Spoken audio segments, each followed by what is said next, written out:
ओम नमो भगवते वासुदेवाय। अथ ईशोपनिषद। वह परब्रह्म पूर्ण है और वह जगत ब्रह्म भी पूर्ण है। पूर्णता से ही पूर्ण उत्पन्न होता है। यह कार्यात्मक पूर्ण कारणात्मक पूर्ण से ही उत्पन्न होता है।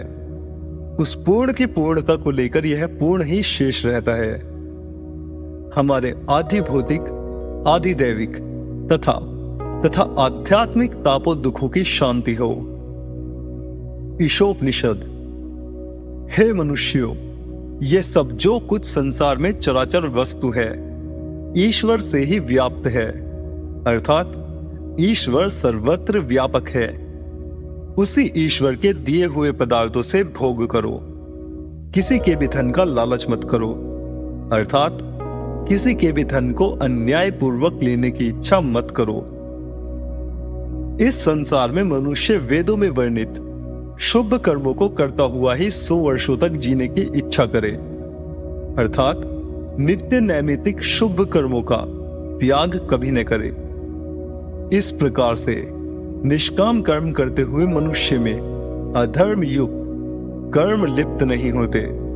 मोक्ष प्राप्ति का इससे अतिरिक्त और कोई अन्य मार्ग नहीं है। जो लोग अपनी आत्मा के विपरीत आचरण करने वाले हैं वे आत्मघाती हैं। वे इस लोक में और मरने के अनंतर भी निश्चय ही उन लोकों अर्थात योनियों को प्राप्त लेते हैं जो अज्ञान में अंधकार से आच्छादित है और प्रकाश रहित है, अर्थात जो लोग आत्मा और ईश्वर के ज्ञान के बिना ही इस संसार से कूच कर जाते हैं वे आत्मघाती है। उन लोगों ने अपनी आत्मा को हनन किया है। यदि वे चाहते तो वैदिक कर्म अनुष्ठान और ज्ञान द्वारा अपनी आत्मा को पवित्र करके मोक्ष का अधिकारी बना सकते थे, परंतु उन्होंने ऐसा नहीं किया। इसीलिए वे ऐसी ऐसी योनियों में जन्म पाते हैं जहां अज्ञान ही अज्ञान है, ज्ञान का नाम भी नहीं है।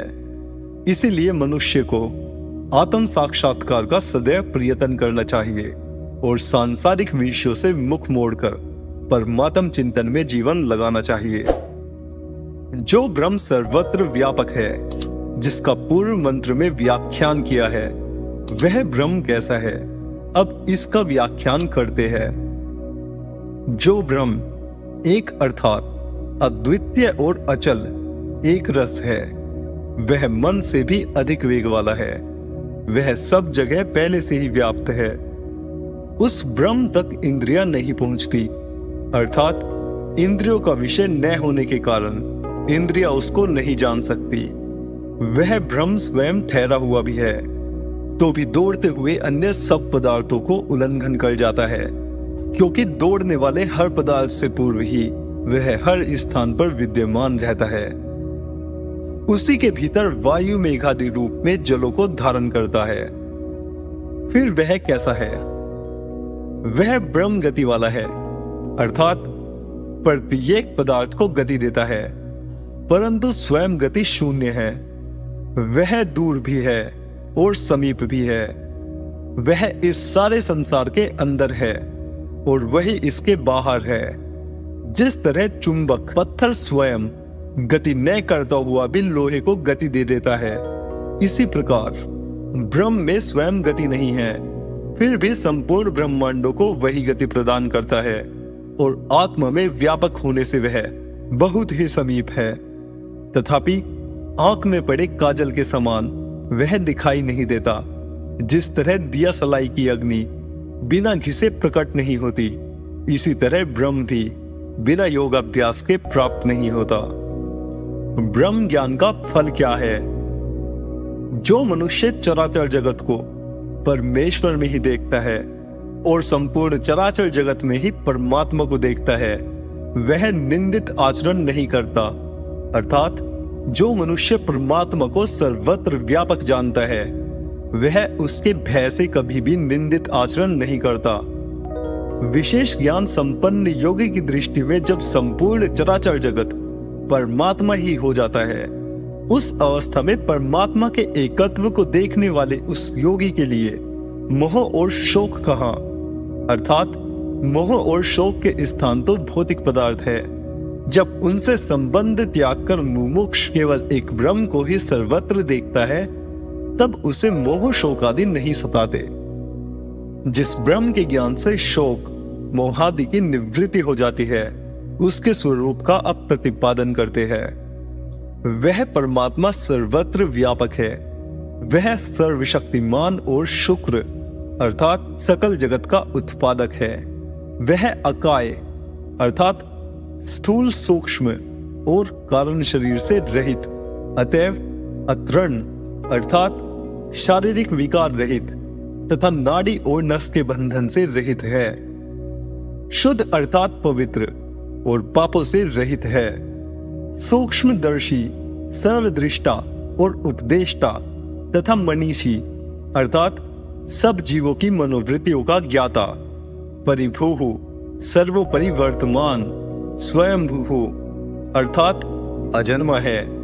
वही अनादिकाल से सब पदार्थों को रचता है अथवा अनादि जीवों के लिए यथावत उपदेश करता है।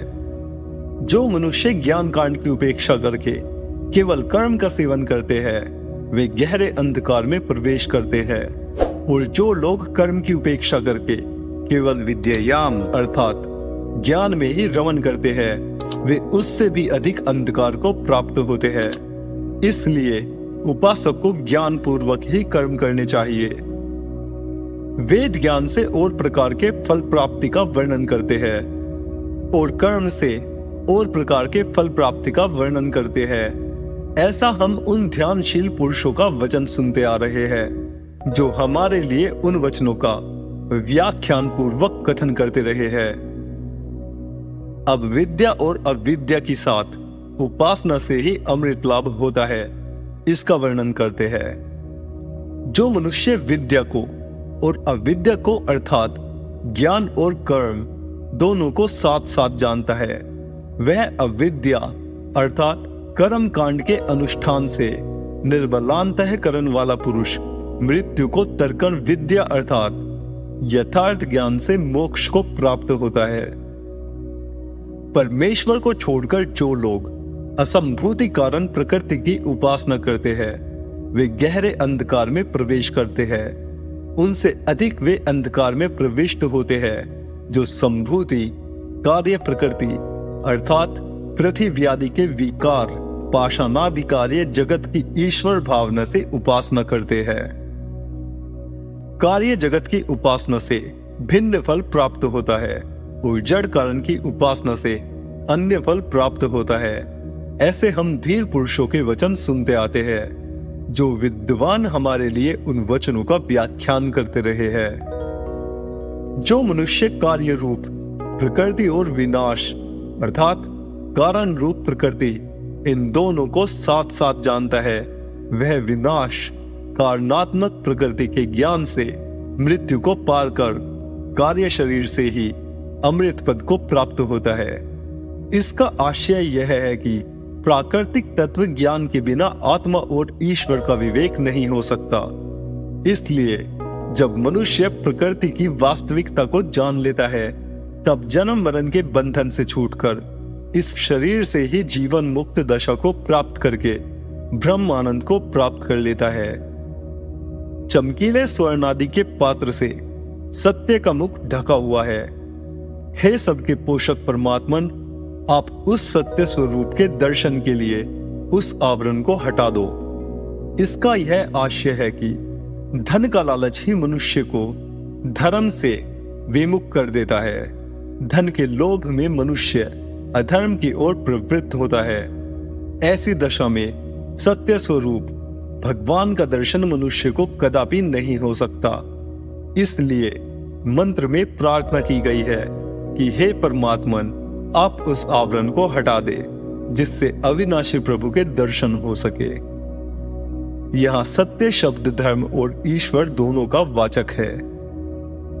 हे सबके पुष्ट करने वाले, हे एक दृष्टा, हे न्यायकर्ता, हे सर्व प्रेरक अंतर्यामी, हे प्रजा रक्षक, राजाधिराज परमेश्वर, आप अपनी किरणों को फैला दे और अपने तेज को मेरे दर्शन योग्य बना दे, ताकि आपकी कृपा से हम आपके अति कल्याणकारी रूप का साक्षात्कार कर सके, अर्थात आप मुझे इस योग्य बना दे कि मैं आपके प्रेम में मग्न होकर आपके अतिरिक्त स्वयं को भी न देखूं।